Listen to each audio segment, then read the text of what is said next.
speaker is Mr. Philip Rosedale. He is the CEO and the co-founder of Fidelity, a company devoted to exploring the future of next-generation shared virtual reality. Prior to that, Rosedale created the virtual civilization, which is a very famous Second Life, populated by 1 million active users, generating US $700 million in annual transaction values. In addition to that, he also has worked on many other technology developments. So welcome, Mr. Rosedale. Thank you.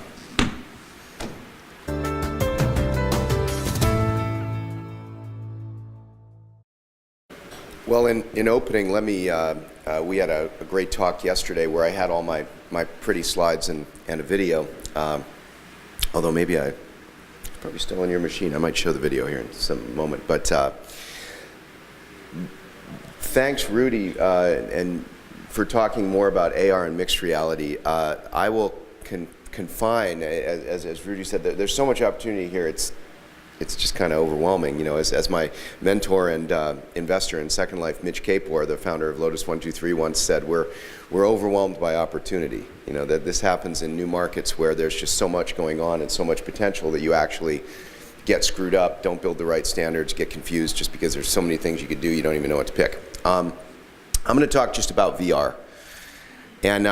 And more specifically, internet scale VR. Let me start by kind of saying what I said at a more experiential level yesterday, which is what we're missing right now. Well, first of all, we're missing a lot about what's going to happen with VR. And the reason for that is that it's a profoundly disruptive technology. And when I say that, I mean that it is disruptive in exactly the same way that the internet was, and that after it, starting in about 2007, the smartphone was. And the reason that I make that statement is that these disruptive technologies, and this again underscores the need for standards, the real disruptors are technologies that use communication, the technologies that profoundly affect some form of our ability as humans to communicate. And that was exactly what the internet was. We already had PCs, but we suddenly, because of TCP/IP, a great standard, had the ability for these PCs to connect with each other all over the world, and that was big disruption. I was there. It was my beginning of my career in 1994. As a young developer, I had my own company. I had come to San Francisco, and I arrived right at the beginning of the consumer internet. So I arrived, you know, to the idea of IP networking, and was just, you know, I didn't know what to do. There were so many possibilities with it. But it was profoundly disruptive, and the people that were there at the time in '94 didn't understand what was going to happen. I didn't understand what was going to happen, and I was right in the middle of it. I thought that it was going to be a sort of a gigantic library that we sold access. You know, we built cool websites that would provide different kinds of access to different kinds of data, and that was certainly true. We did build a gigantic library, but it was a lot bigger than that. We hadn't even, you couldn't possibly have imagined, you know, Facebook when the internet happened in '94. So the disruptive nature is changes in communication. The smartphone was similar because it gave us essentially a hand-carried computer that gave us access to the internet. But again, it came out with many disruptive outcomes like photography, digital photography, that we would never have imagined, even being the smartest people in the room. Even the people who worked on it, Apple working on the iPhone, didn't imagine that it was actually going to be all about the little camera on the thing. Matter of fact, I don't even remember, right? I don't think the first iPhone, I don't think it had one, right? It was just a computer. So the thing about VR is actually the ability to use both your head and your hands together at the same time. I think this is really important. VR isn't disruptive just as a headset. VR to watch 3D videos is not disruptive. It's cool, it's relevant to entertainment, but it isn't disruptive. What's disruptive is the ability to use both your head and both your head and both your hands at the same time. And the reason for that is that your head and your hands taken together comprise 18 degrees of freedom. 6 degrees of freedom, 3 in rotation and 3 in translation, for each of those 3 devices, your head, each of those 3 things, your head and your 2 hands. Because of that, you can do 2 things that we could never do with computers before. One is communicate face-to-face using your hands. We've discovered, neuroscience has learned more recently in the past few years, that we have a profound dependence on using our hands to communicate. We have to use our fingers. There's parts of the brain that that have mirror neurons in the speech generation parts of your brain just to use your fingers, basically. And so, in its ability to put our hands into the world gives us these two big things. One is communicating face to face, and the second one is manipulating things, building. When you can build in VR, we are finally, through VR, able to build things three-dimensionally. We've never been able to do that before. So what I believe is that those two things taken together makes VR completely a disruptive technology, meaning that what we're talking about today doesn't matter that much. It's going to change so quickly that we couldn't imagine what the applications are, that we have to just kind of know that and anticipate it. The second thing it means is that over the next 7 to 10 years, we're going to go from basically zero, where we are today, people using VR, to a number that is in the billions. More importantly, and getting into the stuff related to standards, because this involves communication, because VR is going to be used by everyone, schools, businesses, individuals, to essentially publish information, spaces, that other people can come into and use, that transformation looks a lot like the web. Unlike smartphones and applications, there's a tremendous amount of content that we all have to contribute to that. That content is our own building, our own offices, our own plans, our own bodies, and entertainment capabilities. We're bringing billions of people's content to the table, and the form in which they're going to be brought to the table is servers. And this is another point. This is my kind of next. I'm going to get more and more detailed here, and then I'm going to go into some slides that are very detailed about the standard stuff. So the next thing is we're going to need servers, because all of this content is going to have to be deployed on them. And so that then creates this interesting opportunity and question of what types of standards are we going to need if we're about to have billions of people using some sort of hardware to access what I believe are actually hundreds of millions of servers. Hundreds of millions of servers is a lot. The internet, in fact, at its greatest rate of growth, grew at a speed, well, we currently today have 1.1 billion hostname accessible websites, specific host names in the world, about one site per 4 people.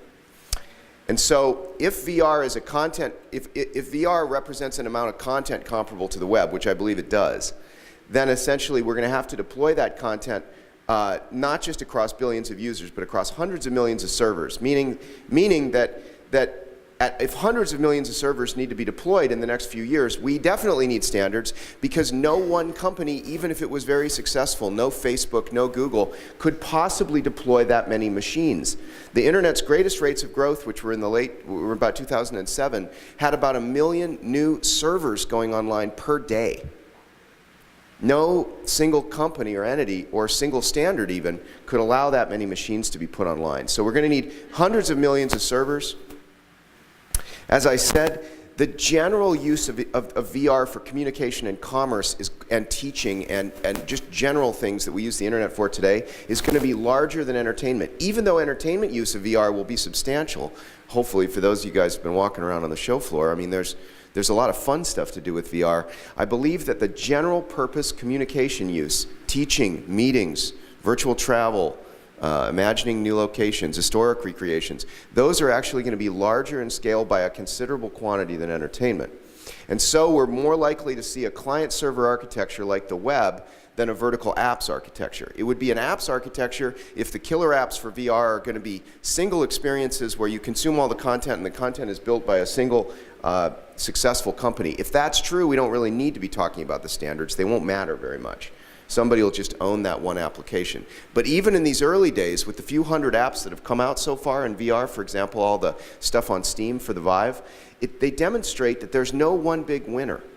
These apps are cool and they're interesting, but they don't hold our attention in a complete kind of winner-take-all sort of way. So we're likely to need standards for a number of different things. And so, again, what we're going to see here is, or what my postulate in terms of what the architecture is, we're going to have a lot of people running a lot of different servers. Therefore, we're going to need some sort of open protocols between those servers and their clients.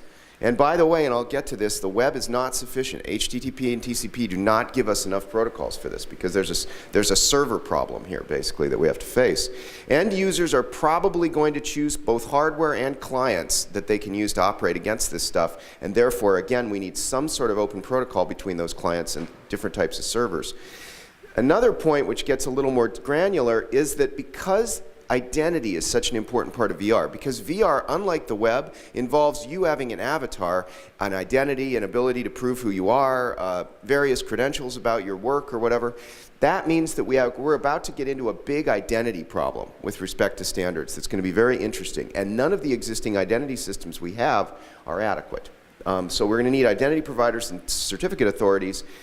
It's very important if we're creating large digital spaces that we, and it's even more important than for websites, and it's important there too, that we not be vulnerable to a single point of failure for attack. We absolutely cannot have the metaverse or lots and lots of different VR servers or whatever we want to call it run by Facebook, even if Facebook was benign and positive about how they wanted to do it, because as you guys know, centralizing around single protocols and single server stacks will almost inevitably mean that there's an attack vector, and shutting down the next version of New York or Las Vegas in the virtual world would be tantamount to a nuclear attack. It's not something that we would want to make easy. Another point about standards, and I think this is, if anything, a challenge for everybody here who's working on them because it's interesting, is the possible use of blockchain architectures. Bitcoin, as you know, is underlying Bitcoin is an idea of a distributed database or ledger, a distributed set of information that can be maintained by a large number of people but owned by none of them. I believe, having spent a good deal of time on it, we spent a lot of time on it at High Fidelity, I believe that it's likely that there will be at least some use of the blockchain architecture for some of the things that we're talking about with respect to this. And in particular, you can look at storage of the file material themselves, digital assets, 3D files. Currency, of course, that seems like an easy one to imagine. As you mentioned, Second Life has a very large currency today for digital asset trading, about $700 a year per person that's using it. If you scale that up to 1 billion people, obviously you're talking about a scale trillion economy, so that economy might have its own currency. I think it's likely that it will. And then digital assets themselves. Can we store who owns what? If I kind of walk into a room and I'm wearing what's supposed to be an Armani jacket or something as my avatar, is it possible that we might say that I own that Armani jacket using the blockchain somehow? I think it's at least worthy of investigation. I think it's possible. So more specifically, echoing the slides we saw earlier, let me kind of cover the areas for standards that I see broadly. As I said, identity is one. We need a way to log in and say who we are. The client-server protocols have a bunch of pieces that are kind of below them there. 3D audio mixing. It turns out that if you're going to do 3D audio for all the people in this room, you absolutely need a server. The reason for that is that you can't, like Skype, just send, there's 25 people in the room here, you can't send the audio data for each of us to everybody else, because at any kind of high quality, it'll overwhelm your connection. And so you're going to have to use an intermediate server of some kind. This is not entirely dissimilar to things like Skype or BitTorrent or peer-to-peer network architectures, but there's going to need to be some kind of standards around how to jump into a space where there's a lot of sounds being made and mix those sounds together so that they're received as a 3D sound at the point of your client. Scene description and update is important as well. There are as yet very few standards for describing what you see in this room. Again, imagining this room to be a virtual reality meeting, which I think we're going to do meetings like this in a couple of years, hopefully with my software. The tables, the chairs, the 3D models in the room are avatars. These need to be described in some sort of a standard. The existing scene description languages we've done to date have either not caught on or have not had a rich enough feature set for the kind of content that we're going to do now. Ditto with respect to avatars. Nobody's really taken on at all. Games, the game industry has never had to define avatars, human characters across multiple games. So there exists no standards for that as yet. This is one that identity and avatar information is the one that we think is the most important, most pressing need for standards right now. Server discovery, in a manner similar to DNS host names, There's probably going to be, and I'm not sure about this, but I think there's going to be a need in VR for you to give a name, not just to a server, but to sort of a location or a doorway or a room or something in a larger virtual space. And for that reason, there's probably a need for standards as regards those names. If I want to claim the name Google to be a certain point, looking in a certain direction in a virtual server somewhere, there might need to be a DNS-style lookup system that allows Google to claim that name and not share it with anybody else.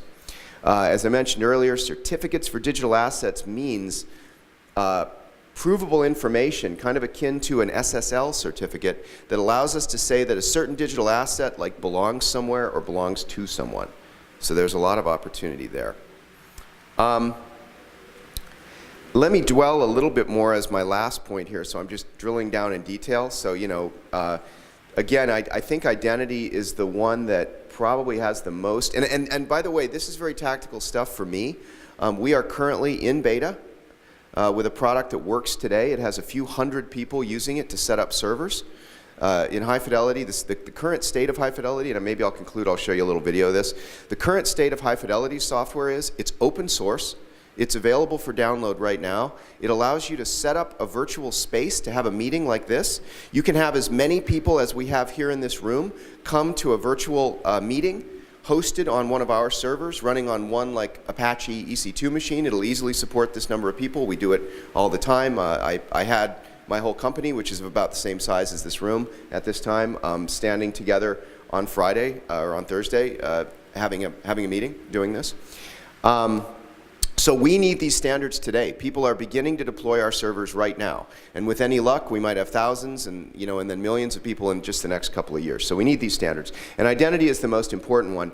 One thing to be said about identity that's really interesting is, just like the internet, if there's going to be hundreds of millions of servers, you don't trust those servers. And that's a really interesting point. This is not a hosted service. The scale of VR is not going to be, it's going to be way beyond Facebook or MySpace or Tumblr or something like that. It's not going to work that way. So what that means is that our identity information needs to be secure when we access a server, and we can't trust the server. So we're going to need standards on that. We're going to want to be able to log into a server, for example, as an avatar, but maintain a degree of anonymity, say, with respect to our real-life identity. If I log into a server, I don't necessarily, just like in real life, want to say that this is Philip Rosedale walking around that server. If I walk up and meet you face-to-face as a virtual avatar, I might want to shake your hand and then say, my name's Philip, here's my card. We need standards to allow all of that to happen. But this fundamental idea that we don't trust the servers is, like the web, something that will create some need and some standards opportunities, probably something kind of like SSL. Anonymity is an interesting point. A lot of people have been debating whether whether VR networks and VR spaces will be anonymous. They will. And the reason for that is that I think the alternative of making them non-anonymous, and Second Life, by example, is non-anonymous, deeply non-anonymous, is that it creates more problems than it solves.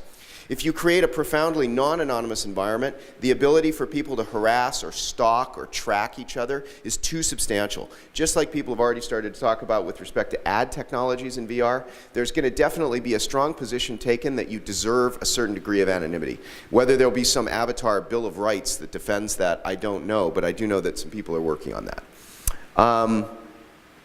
So that idea of exchanging identifying information is a personal choice.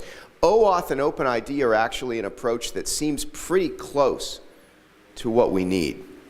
In those approaches with OpenID, you can define many servers that serve as a kind of a vault for avatar or customer information, and then disclose it only fractionally to the servers that you might be walking around in or to other people that you might meet.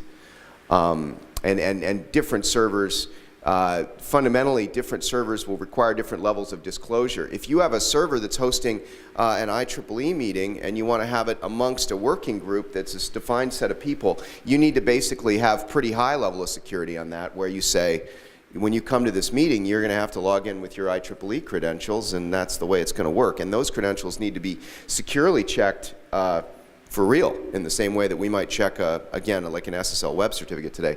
We think that OpenID is probably pretty close to the sort of thing that you'd need there. So it's at least something to start thinking about and build on. But this idea of different servers requiring different levels of disclosure is again a pretty interesting one. And you know what I'll do now in closing here. Let's see if we can bring up your. There we go. Yeah, where was that one with his the avatar? Play that video. That's great. Let me show you a video. Yeah, hold on a second. Let me. Yeah. Oh, you got that one right. So we can down 2 slides there. Yeah, let me show you this video, and let me just show you what this is. Don't play it quite yet. All right. There we go. Oh, okay. And I'm wearing an Oculus Rift, and I've got these hydras for my hands. And I'm Caitlin with an HTC Vive Pre and hand controllers.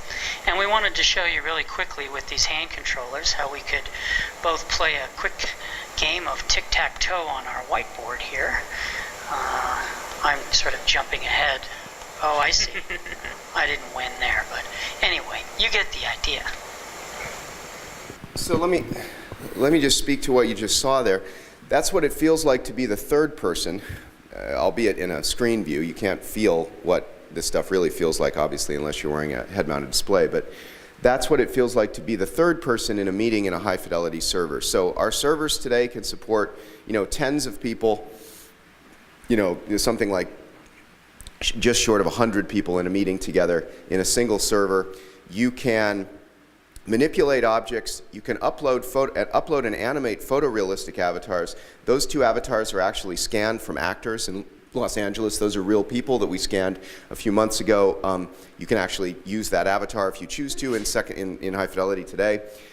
They're writing on the whiteboard using an open language that we've already built. We've used JavaScript to enable the creation of content, so that whiteboard is actually something you can build right now. And people are already starting to build things like whiteboards that teachers can use for standing in front of a class and doing presentations. And so that kind of gives you an idea how far we've gotten. The audio is absolutely, you can't, of course, tell when I'm bending over the microphone to the little headset here to the speaker, but the audio is transparent. It's absolutely perfect audio. It's fully 3D processed. If somebody has an FM announcer voice, they sound just like it in the world. And the experience is very, very smooth. It's a 90 hertz experience. And so sitting together as a group of people having a meeting feels like that, and it is just absolutely stunning. I mean, it's worlds away from what you can do with Skype. It's just a completely new experience.